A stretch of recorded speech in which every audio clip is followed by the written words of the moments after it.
The rate that they're happening now is unacceptable. Indiana leads the nation in pharmacy robberies. Tonight, an IT-made investigation has found they happen at an alarming rate. On average, 1 out of every 3 days. And tonight, IT-Mate's Bennett Haberly begins our Crime Watch 8 coverage with what's being done to stop them. Thanks for being here, Bennett. Yeah, thank you, Lori. Eric, it is an alarming issue. Indianapolis alone has seen close to 120 pharmacy robberies, most happening at CVS stores. This week, company officials spoke exclusively to us about their efforts to pare down these crimes and why they waited to act.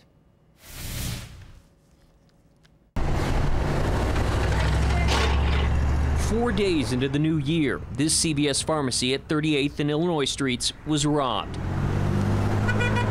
The suspect, believed to be 16, handed the pharmacist a note demanding pills and threatening to kill everyone if his demands were not met.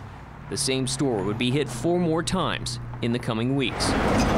It's happened over and over again. At pharmacies across Indianapolis, suspects have walked in not with guns or knives, but with notes and made off with thousands of dollars worth of pills. The big ones are oxycodone, OxyContin, Tussinex, that sort of thing. Lieutenant Craig McCart with IMPD says his department has 5 detectives devoted almost exclusively to pharmacy robberies. The rate that they're happening now is unacceptable. And yet, they keep happening, now in suburbs like Noblesville that have not experienced a robbery in more than a year. In response to your question, is it unsettling? Yeah, it is. Noblesville Police Chief Kevin Jowett was one of the arresting officers in a robbery last month at this CVS. Court records show the suspect, 18-year-old Sean Baker, used a note to demand Percocet, Roxycodone, and Xanax.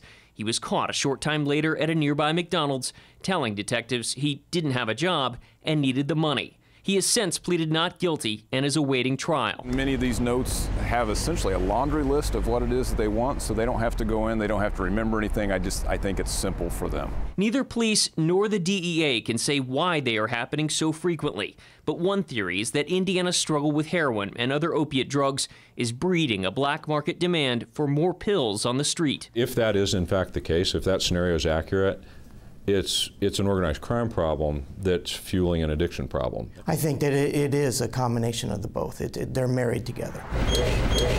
Within the last few days, CVS has installed time delay safes in an effort to reduce the number of robberies. Signs are now clearly posted in all 150 stores in the Indianapolis area. In this particular case, we know that it's been a successful deterrent for other retailers, and we studied it over the summer and determined that it was the best thing for us to do at this time. CVS executives contend this will be an effective crime deterrent, but it was something that was tried across the street at its competitor more than a year ago. Walgreens has time delay safes in 13 states. Before gaining access to drugs, a pharmacist must first activate the safe. It then takes several minutes before it opens. A company spokesman says it's led to a significant decline in robberies. What took CVS so long?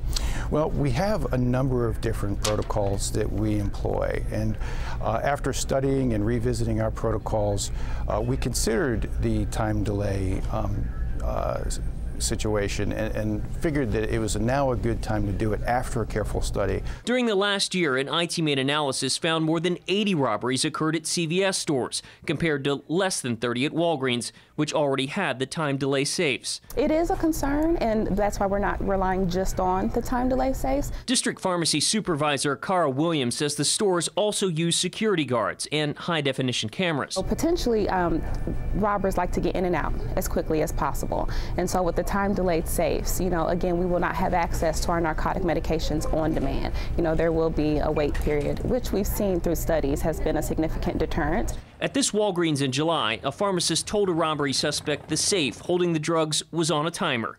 The suspect then took his note and left.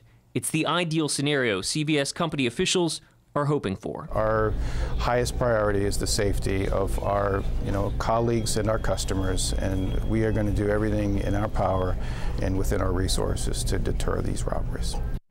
CVS company officials would not say how much it costs to install the time delay safes. Walgreens stores have continued to be robbed more than 27 times in the past year. But again, that company insists the number of robberies in general has gone down. Okay, so it's the pharmacists, the pharmacy workers that are really dealing with this. Employees, what are they thinking about all this? Well, we did speak to some current CVS employees and even managers who say that they're scared for their lives. They're afraid to go to work sometimes, and they think that this issue, while welcomed, they wonder if it's enough. We're going to talk to them and have a follow-up report next week. All right, Bennett, thank you. Sure.